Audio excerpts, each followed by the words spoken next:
My apartment was always messy, but recently things were starting to go missing.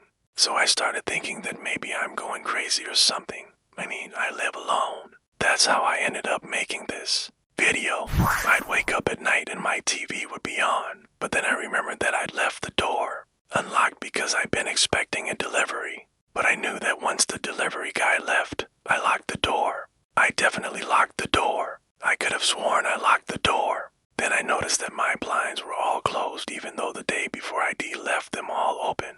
I'd be like, did I leave the TV on last night?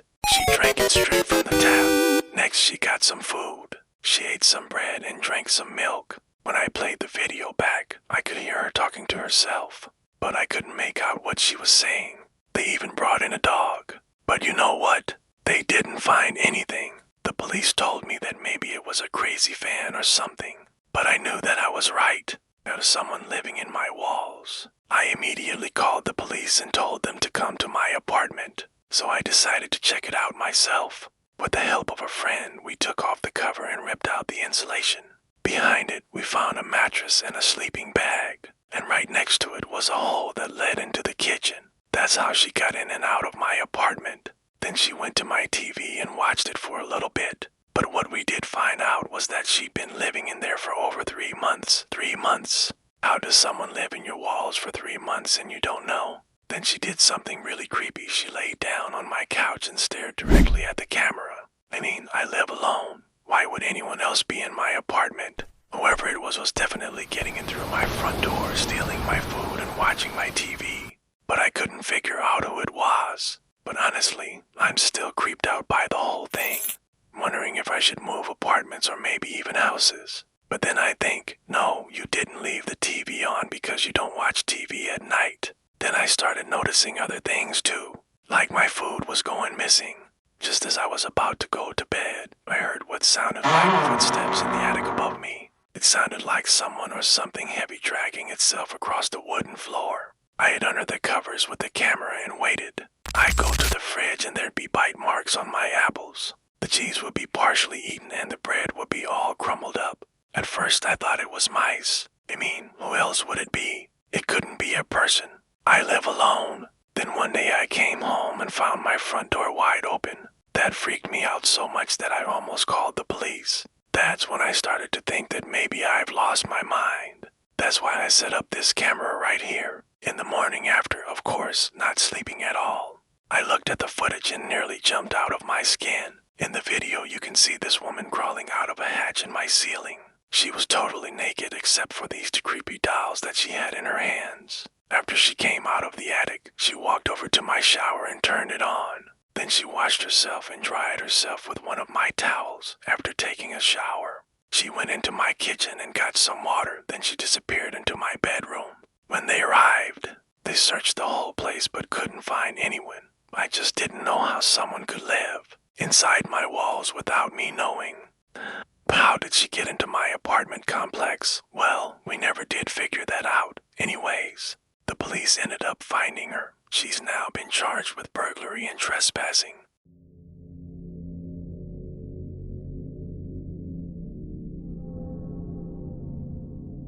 Story 2. I walked home from work last night at around 11:30 p.m.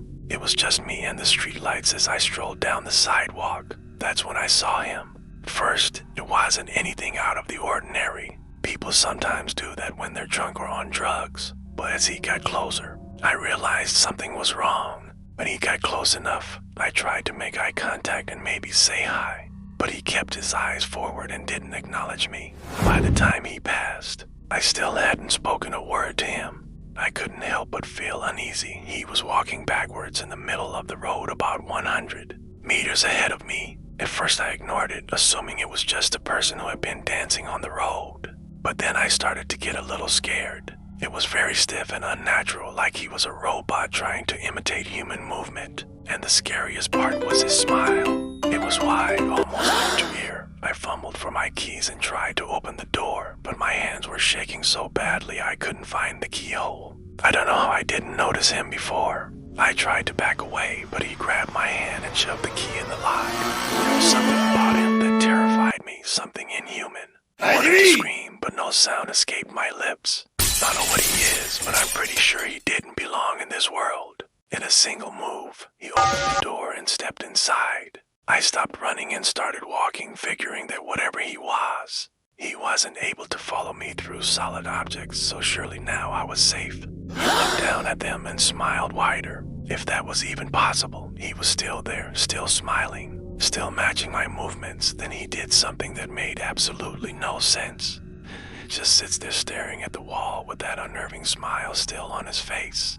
I could see the whites of his teeth. It didn't reach his eyes though. They were soulless and blank, like he had no joy in them whatsoever. He kept doing these weird dancey things, like flailing his arms and legs randomly. I started getting creeped out, but I kept walking. I decided to pick up my pace and get home as quickly as possible. That's when I heard footsteps behind me. He was matching my steps perfectly, still with that unsettling smile plastered on his face. I started to run. Maybe if I got home, I would be safe. Surely a guy who was acting so weird would lose interest in following me. When I turned around, there he was. But again, I heard footsteps behind me. I turned and started to scream. He vanished. 1 second he was there, and the next he was gone. Then I saw him again. He was standing right outside my front door. He was closer than ever, and I could make out the details of his face. He was handsome in a creepy sort of way. His skin was pale and flawless, almost like he never went outside. And his hairless eyebrows made him look surprised. Wanted to scream, but no sound came out. "Let me help you," he said. His voice was raspy, like he hadn't used it in a long time. I thought about fighting him off, but I knew it would be pointless. And that's when I noticed his shoes. They weren't shoes at all, but rather two white orbs that pulsed faintly. He never spoke again, but he didn't need to. I knew what he wanted. He wanted to come inside. I hope I can get some sleep tonight because he hasn't left.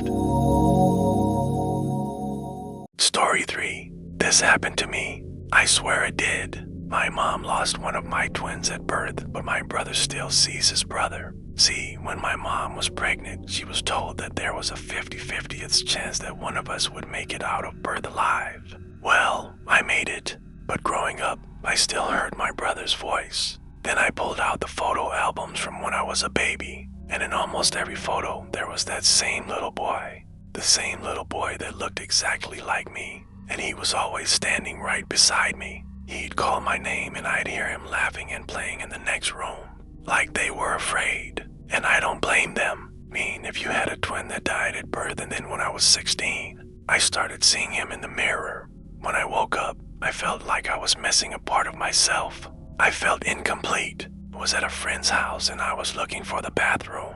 I swear it was the strangest thing. I walked into this room and there he was standing in front of the mirror. It was a voice that sounded like nails on a chalkboard, and it was saying things to me, things I didn't want to hear. Things about how mom and dad died, how much they suffered. And then it told me that they deserved it, that they brought this upon themselves.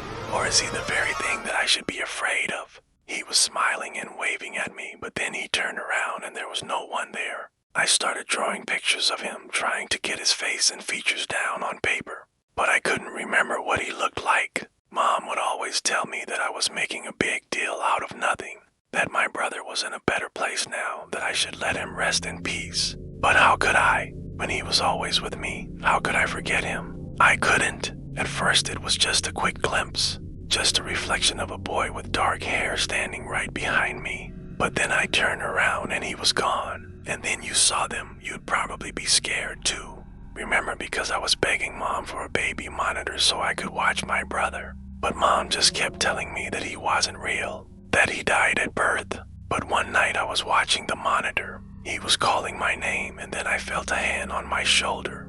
I turned around and it was him. It was my twin, my brother, the one who died at birth. He was real. He was standing there in front of me and he was smiling, but his eyes, they were black. There was nothing there. I saw this little boy, the same little boy from the pictures, standing right beside my crib. And then I heard him start to sing a lullaby. It was a beautiful song, but I'd never heard Mom or Dad sing it before. And then he leaned in really close and whispered in my ear, "You can't run from me, narrator. You can't hide from me. I'm always gonna be with you. I'm your protector. I'm your tormentor." And then he disappeared. But when I went to go find him, he wasn't there.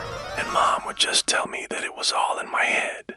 But I knew what I heard. I knew what I saw. And when I was 12, I found the proof. We were going through old family photos, and I noticed that in almost every single photo, there was a little boy in the background who looked exactly like me, only with darker hair. And he was always standing right beside me. It was creepy. I asked Mom about it, and she just said that she didn't know what I was talking about. They never tried to deny it this time, though. They both just pretended to be scared of the monitor, like it was haunted or something, and they got rid of it immediately. It was 1 year after my 12th birthday when we got the baby monitor, and when I told them about it, they just seemed really scared. I feel like they knew there was more than one of us, but they chose not to believe in it. I grew up hearing my brother's voice, seeing him out of the corner of my eye, and I started having dreams about him too. In my dreams, we'd run around the house, play video games. It was 2 years after my 16th birthday when I saw him again. I started searching for him everywhere, but I couldn't find him.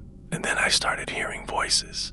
My brother's voice. He started to speak, but it wasn't his voice that came out. I backed away from him, but he just kept coming closer and closer. Was he a warning? Is he protecting me from something?